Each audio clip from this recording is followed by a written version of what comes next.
محمد علی جناح کراچی کے ایک تاجر خاندان میں پیدا ہونے والا بچہ جو بعد از Quaid Azam کہلایا، the great leader, بانی پاکستان، وہی قائد اعظم جن کے متعلق یہ کہا گیا تھا کہ ہندوستان کے پاس اگر ایک قائد اعظم ہوتا اور پاکستان کے پاس 100 گاندھی بھی ہوتے تو پاکستان نہیں بن سکتا تھا۔ لیکن افسوس، ہم پاکستان کے ساتھ کیا کر رہے ہیں؟ ہم نے قائد اعظم کی کتنی باتوں پر عمل کیا ہے؟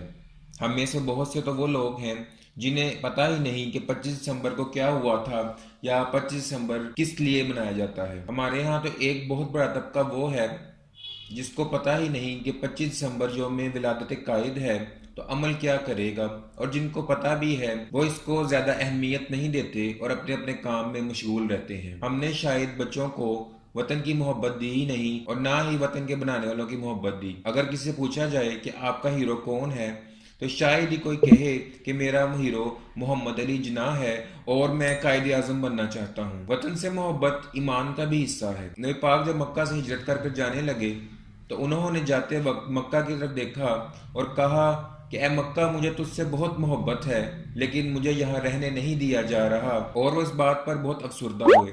جو قومیں اپنے ہیروز کی عزت نہیں کرتی، ان کا رتبہ، ان کا مقام ان کے دلوں میں نہیں ہوتا، ان کے کہنے پر نہیں چلتی، پھر ان کا حال وہی ہوتا ہے آج ہم جس حال میں ہیں، اور ہم یہ ڈیزرو کرتے ہیں۔ قائد نے تو ہر وہ گر بتایا جس کے بعد ہم اس دنیا کے نقشے پہ بطور عظیم اسلامی مملکت نمودار ہو سکتے تھے، لیکن ہمیں دل یہ پکارے تو آجا سے فرصت کہاں ہے۔ یہ ملک جو اسلام کے نام پر لیا گیا تھا، یہاں اسلام کہیں کہیں ہی دیکھنے کو ملتا ہے۔ 1946 میں برطانیہ سے ایک وفد جو ہے وہ ہندوستان آیا۔ وہ وفد جب واپس گیا، اس کے ممبر نے ایک کتاب لکھی جس کا نام مائی امپریشن آف انڈیا تھا۔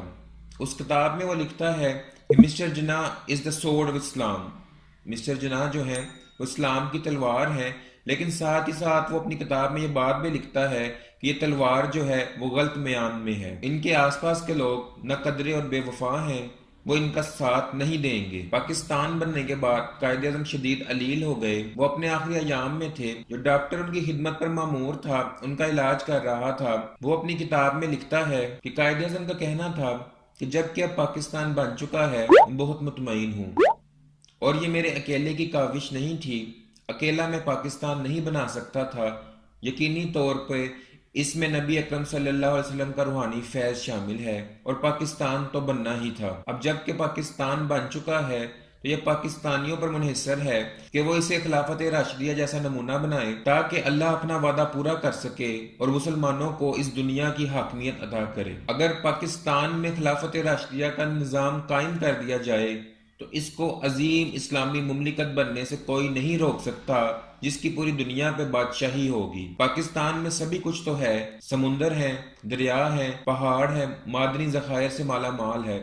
اللہ نے غرض کے ہر نعمت سے اس کو نوازا ہے، لیکن قومیں نیک نیتی، دیانتداری، اچھے اعمال اور نظم و ضبط سے بنتی ہیں اور اخلاقی بیماریوں، زر پسندی اور لالچ سے تباہ ہو جاتی ہیں۔ یہ واقعہ 11 ستمبر 1988 کو اخبار میں بھی شائع ہوا، جو کہ ان ڈاکٹر کی ڈائری سے لیا گیا تھا۔ تو دیکھ لیں، پھر ہم تباہ حال ہیں اور ہم اب بھی سدھرنا نہیں چاہتے۔ 1948 سے لے کر 2022 تک 74 سال سے ہم مسلسل تنزلی کا شکار ہیں، اور اسی طرح چلتا رہا تو پھر شاید وہ بات پوری ہو جائے، نہ سمجھو گے تو مٹ جاؤ گے، نہ سمجھو گے تو مٹ جاؤ گے، تمہاری داستاں تک بھی نہ ہوگی داستانوں میں، تمہاری داستاں تک بھی نہ ہوگی داستانوں میں۔